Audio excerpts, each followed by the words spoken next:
Right now, I want to introduce the man of the hour, the director of the film we are about to savor.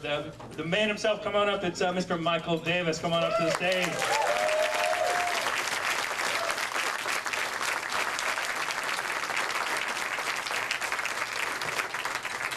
Wow, I have to tell you, I am unbelievably honored to be here, really.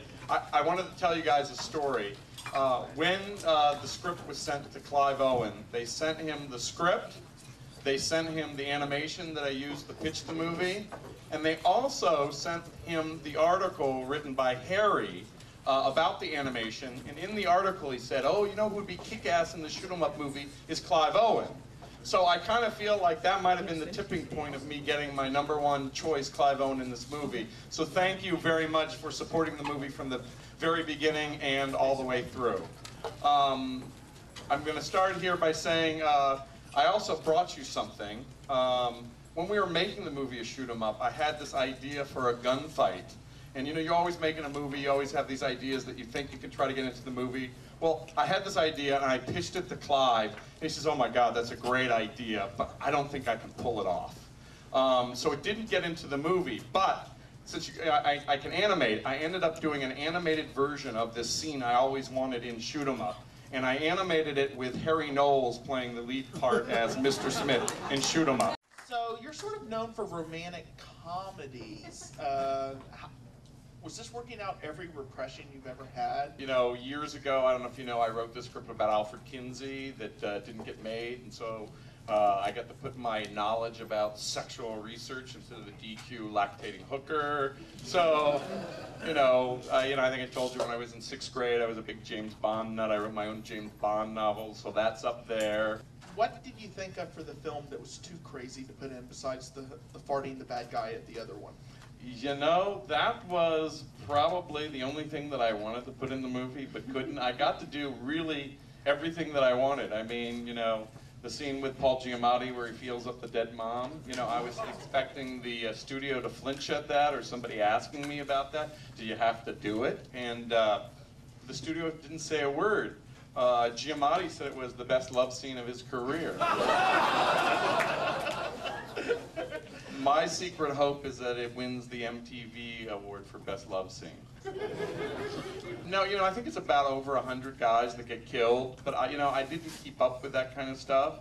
There's actually also one action scene in the movie that we thought, for pacing, that we ended up cutting. There was a scene in the alleyway where Clive gets cornered and he ends up shooting up this wall that he makes these footholds and handholds so he can climb up and escape. And it's a great scene, but we felt like the movie played better if you got to the making love gunfight sooner. So that's the only other thing that didn't end up in. There is a shot of Monica's breasts, but we ended up having to make the choice between the one-liner and the breast because rhythmically it didn't work. And so we went for Talk About Shooting Your Load instead. Yeah, I knew Don, I was his TA, and the first time I ever met Don Murphy, he saw that I was getting this sort of scholarship through USC Film School, and his first words to me were, how do I get your job? And ever since then, I knew that he's very aggressive. And you know, my big weakness in the film business has always been that I'm not, you know, I guess not that ballsy or, you know, that tough with people. If people say no, I go, okay. You know, but the thing that happened with is we submitted the movie to New Line, and they loved the script. But it took them a long time, you know, a little while to give us a green light. And instead of saying, okay, well, screw you, we're going to send the script elsewhere, he took a couple lunches, he met a couple of other executives, he talked it up, and New Line had spent a lot of money on the Lord of the Rings movies, and they had not very many movies on their slate.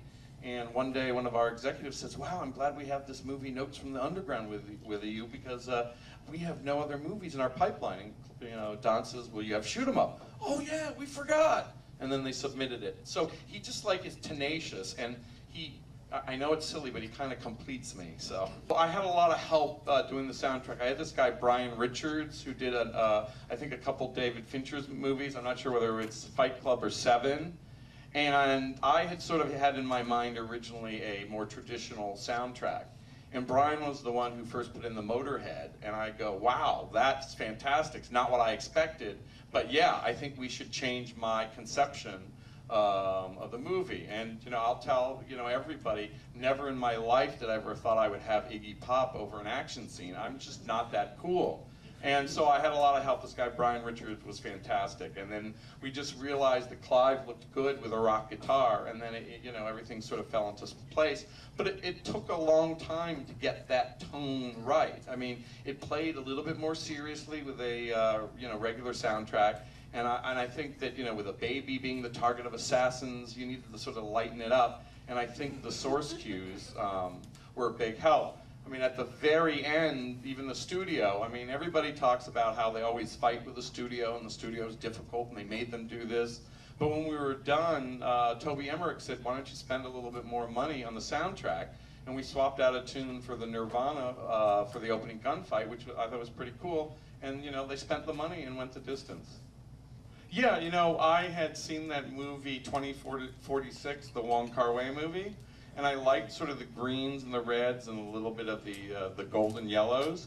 And then when I went to Toronto, some of the older buildings were the red brick with the green trim. And so I sort of, picked that as my color palette. And then in the movie, there's sort of, I felt like, guns were a fetish, the lactating, mommy fetish. And so I wanted certain subworlds to sort of pop color-wise, like some of it was sort of like these, grittier colors, and then when you go into Monica's, room in the brothel or the rock and roll club, I wanted the colors to saturate as sort of a contrast, to sort of say that there are all these like weird subworlds, like there are weird fetishes out there. I got fries. Y'all, do they know this? You guys are gonna have 5 shots, one at a time. You hit the baby, you get a prize. Don't hit the baby. Okay, tell me when you're ready, guys. Ready? 3, 2, 1, go! 5 shots, ready? 3, 2, 1, go!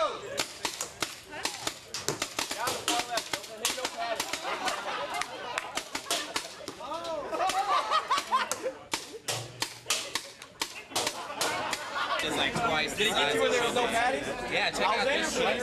I'm trying to aim for the shields because the tin set.